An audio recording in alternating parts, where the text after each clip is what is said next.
Era la década de los 60, en pleno auge del movimiento hippie. Un hombre pobre y de baja estatura, pero carismático y perturbador, convenció a un grupo de jóvenes de que se acercaba un apocalipsis racial. Les ofreció amor, drogas y la promesa de un nuevo orden en el que reinarían a su lado. Así nació la familia Manson. Se convirtieron en asesinos despiadados, dejando un rastro de sangre y terror, mientras que él nunca mató a nadie, pero fue sentenciado a muerte. Músico, astuto, manipulador y egocéntrico. Esta es la historia de Charles Manson. Cincinnati, 12 de noviembre de 1934, nace Charles Mills Manson. Su madre, Kathleen Maddox, era una mujer de la noche alcohólica, quien tuvo una relación con un obrero llamado William Manson, quien a pesar de no ser el padre de Charles, le puso su apellido. Decían que su verdadero padre era un coronel de la época llamado Walker Scott, quien Kathleen demandó por paternidad, pero la demanda quedó en nada. Kathleen llevaba una vida bastante inestable, y dentro de esa inestabilidad, cuando Manson era apenas un bebé, lo cambió por una jarra de cerveza a una mujer que quería tener un hijo. El tío de Manson se da cuenta del negocio e interviene y trae al niño de vuelta, para que Kathleen siguiera ignorándolo, pues amor y atención no le brindaba al pequeño Manson. Hasta que en 1939 Kathleen fue enviada a prisión luego de cometer un robo, por lo que Manson, de apenas 5 años, fue llevado con unos tíos. Cuando Kathleen sale de la cárcel, le entregan a Manson y lo lleva a un orfanato para abandonarlo ahí, pero como no había cupo, terminó dejándolo en una escuela de niños sin hogar, en la que Manson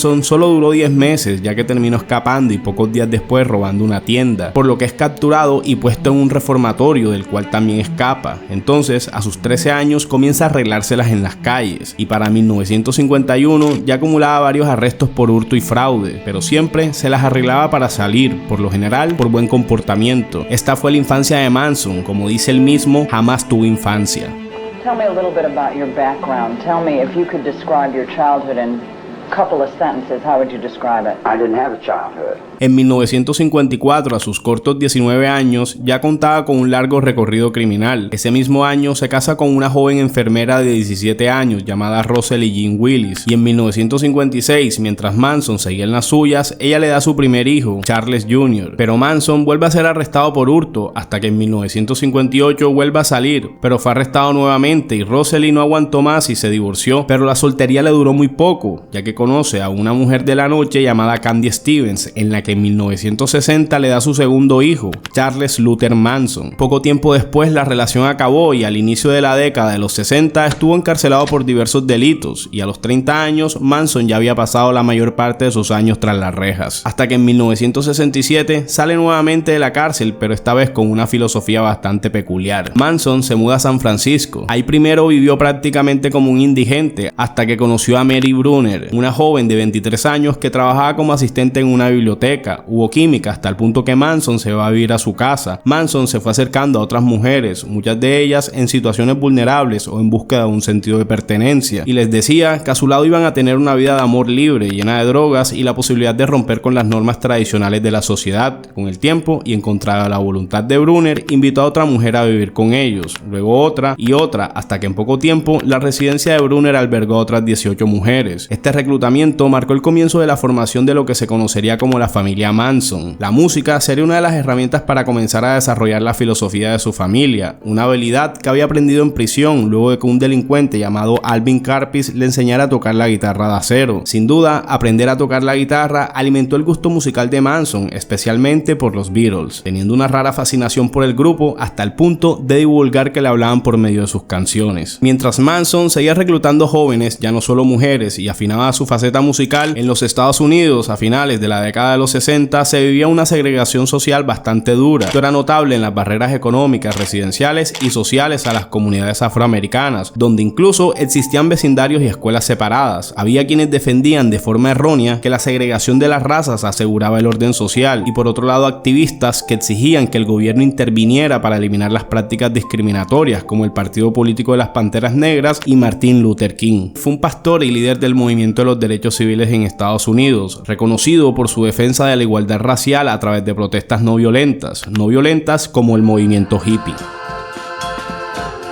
Para esta época, Manson ya contaba con más seguidores que había sacado del movimiento hippie, así que consiguió un autobús escolar y le colocó dibujos hippie, y emprendieron un viaje por varias regiones de Estados Unidos mientras se entregaban al consumo de anfetaminas y alucinógenos, hasta que finalmente se establecieron en Los Ángeles. Estando ahí, Brunner quedó embarazada y un año después dio a luz al tercer hijo de Manson, Michael Brunner. Pero las tensiones raciales en Estados Unidos aumentaron y el 4 de abril de 1968 fue asesinado Martin Luther King Jr. Esto hizo que las tensiones raciales se agravaran y a finales del 68 Manson comenzó a decirle a sus seguidores que la canción de los Beatles, Helter Skelter, contenía mensajes que predecían un apocalipsis inminente tras el estallido de una guerra racial. Resulta que creía que las tensiones raciales del país se desbordarían en un conflicto catastrófico, al que él le llamó Helter Skelter, y que, durante ese caos, él y sus seguidores serían los elegidos para emerger y dominar el nuevo orden mundial. Obviamente, los Beatles no tenían ni querían tener ninguna relación con las ideas de Manson. Ahora, imagínate juntar esta filosofía de Manson junto con el auge del movimiento hippie en Norteamérica. Manson no tardó en convencer a más jóvenes de su filosofía: amor libre, alucinógenos y anfetaminas, y por supuesto prometiéndoles que dominarían el mundo luego del apocalipsis. No sé tú, si me dicen que voy a dominar el mundo luego de un inminente apocalipsis, hasta me la pienso. Así nació la familia Manson. Manson comenzó a ganar cada vez más popularidad y esto se transformó en más seguidores, que iba convenciendo del inminente apocalipsis luego de que los Beatles le hablaran por medio de sus canciones. Pero esa época musicalmente no solo la marcaban los Beatles, también estaban los Beach Boys. Resulta que su baterista Dennis Wilson un día iba conduciendo por una carretera de California y vio a dos mujeres haciendo autostop. Las mujeres eran la debilidad de Dennis. Entonces las subió y resulta que estas mujeres eran miembros de la familia Manson y no dejaban de hablar de Manson. A Dennis le llamó bastante la atención y al día siguiente, al regresar en la madrugada a su casa, de forma extraña tenía en la entrada a Manson esperándolo. Dennis no sabía que era aquel hombre del que había escuchado hablar. Y obviamente, si te encuentras en la madrugada a alguien en la puerta de tu casa que no conoces, lo primero que piensas es si te hará daño. Por eso Dennis le preguntó a Manson si le haría daño. Manson le dijo que quién era él para lastimarlo, se arrodilló y le besó los pies. Dennis quedó impactado con esa entrada y lo invitó a entrar a su casa. Y de forma sorpresiva se encontraría con un grupo de desconocidos ya en su casa, la mayoría mujeres, la debilidad de Dennis. Dennis quedó tan cautivado por este hecho y el ambiente enigmático que le generaba Manson que se volverían amigos. En este punto, Manson quería pasar su afición musical al próximo nivel, así que usó su amistad con Dennis para que hablara con su hermano, quien tenía un estudio, para que lo dejara grabar algunas canciones. Así que Dennis habló con su hermano y en poco tiempo Manson estaba en el estudio grabando canciones. Quizás puedes pensar que Manson era mal cantante, pero el ingeniero de audio de los Beach Boys, al escuchar las canciones, dijo lo siguiente: bastante bueno, tenía talento musical. Luego de eso, en una de sus quedadas con Dennis, le preguntó si podía existir la posibilidad de que su grupo grabara una de las canciones que había escrito. Dennis terminó convenciendo a su banda de grabar la canción y publicarla. Mientras esto sucedía, Manson alternaba su vida artística con la de líder sectario. En agosto de ese año, Manson le preguntó a un anciano que se encontraba ciego si él y sus seguidores se podían quedar en su rancho que estaba ubicado en el Valle de San Fernando, en Los Ángeles, a cambio de que sus seguidoras se acostaran con él. El anciano accedió y rápidamente ese lugar se convirtió en el centro de operaciones de la familia, donde él y sus seguidores vivieron alejados de la influencia del exterior y en un ambiente que él utilizó para consolidar su control sobre el grupo, donde en este punto ya eran alrededor de 100 seguidores, entre los cuales estaban Mary Brunner, Tess Watson, Lynette Fromm, Sandra Good, Bobby Beausoleil, Susan Atkins, Patricia Krenwinkel, Linda Kasabian, Steve Dennis, Bruce Davis y Leslie Van Houten. Luego, casi todos se convertirían en asesinos o se verían involucrados en un crimen. Manson comenzó a decirle a sus seguidores que había que acelerar la llegada del apocalipsis y que para que eso sucediera debían producir un álbum musical. Obviamente sus seguidores no dirían que no y comenzaron a trabajar en las canciones del futuro álbum. Cuando lo terminó, quedó con un productor amigo de Dennis para reunirse y que escuchara las canciones, pero el productor lo dejó plantado. Pero la idea de acelerar la llegada del apocalipsis no podía quedarse ahí, así que Manson convenció a sus seguidores de otra vía para hacerlo: matar personas. En junio de 1969, Manson le dijo a su familia que tenía que mostrarle a los negros cómo comenzaría el Helter Skelter, pero para eso necesitaban dinero, por lo que le dijo a Tess que lo consiguiera. A Tess no se le ocurrió otra cosa que estafar a un traficante de drogas de nombre Bernard Crowe. El traficante anunció públicamente que mataría a toda la familia. Esto llegó a oídos de todos en el rancho y antes de que el traficante actuara, Manson decidió actuar primero. Crowe se encontraba tranquilamente en su apartamento de Hollywood hasta que llegó Manson y le disparó, pero la cosa es que Manson creía que el traficante era miembro del partido de las Panteras Negras seguidores, e incluso cuando huyó al rancho, las noticias confirmaron que se había encontrado un cuerpo muerto de un miembro del partido político de las Panteras Negras, pero al final ni estaba muerto y ni era miembro del partido político, y como no murió, el traficante dijo quién le había disparado. Por esto Manson fue arrestado por intento de homicidio, pero como ustedes saben, Manson siempre se las arreglaba para salir. Un hombre llamado Gary Hinman terminó pagando su fianza. Gary era un profesor y músico que había hecho amistad con los miembros de la familia y a veces los recibía en su casa cuando no tenían dónde dormir, pero luego por alguna extraña circunstancia él sería la próxima víctima de la familia. Resulta que Manson escuchó que Gary tenía una suma de dinero que había heredado y la quería para poder financiar las actividades de la secta, así que Manson junto a sus seguidores lo tomaron como rehén en su propia casa mientras le pedían el dinero. Las respuestas de Gary siempre fueron negativas, pero al parecer no porque tuviera el dinero y no quisiera entregarlo. Según parecía que no existía esa suma de dinero de la que hablaba Manson. Tras 2 días de secuestro, el 27 de julio de 1969, Manson le terminó cortando la oreja y luego un miembro de la familia lo apuñaló hasta causarle la muerte.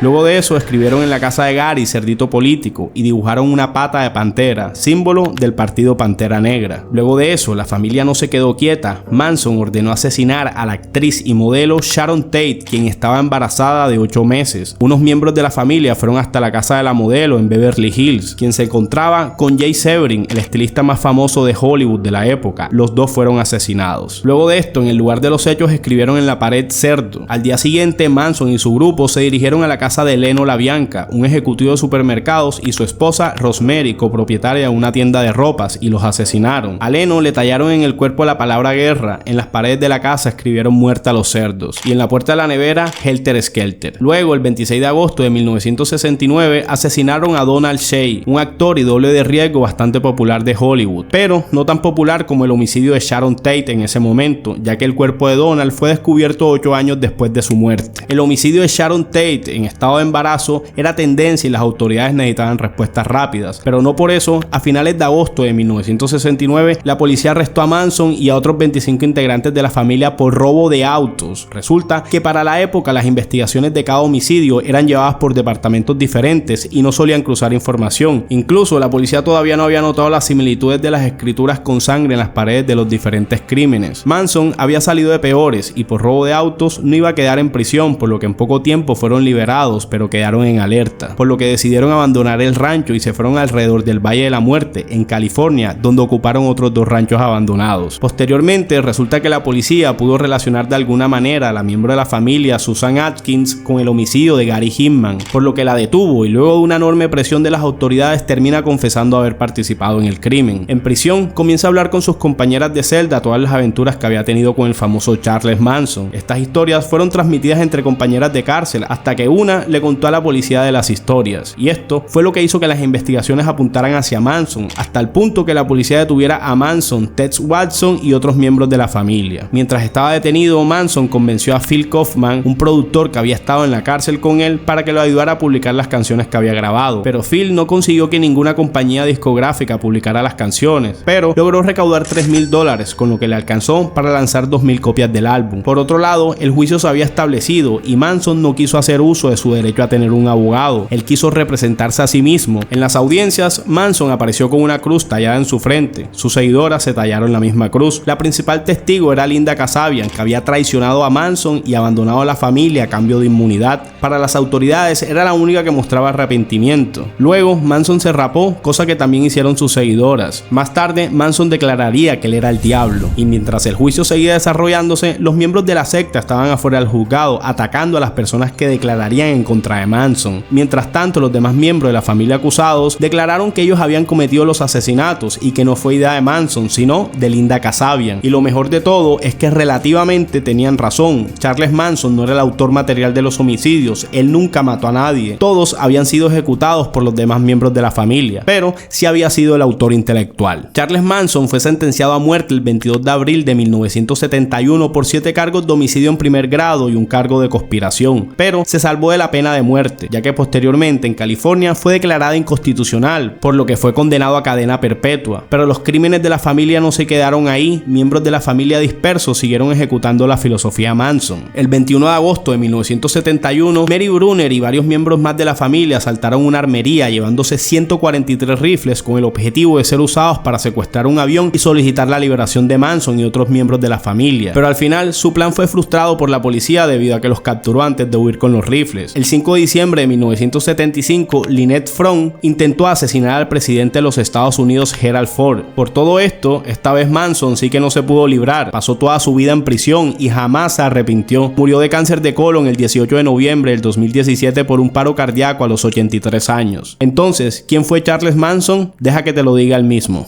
No idea what you're about. Tell me in a sentence who you are.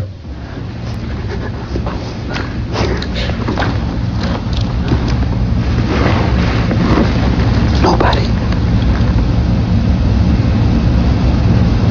I'm nobody. I'm a tramp, a bum, a hobo. I'm a boxcar and a jug of wine. And a straight razor if you get too close to me.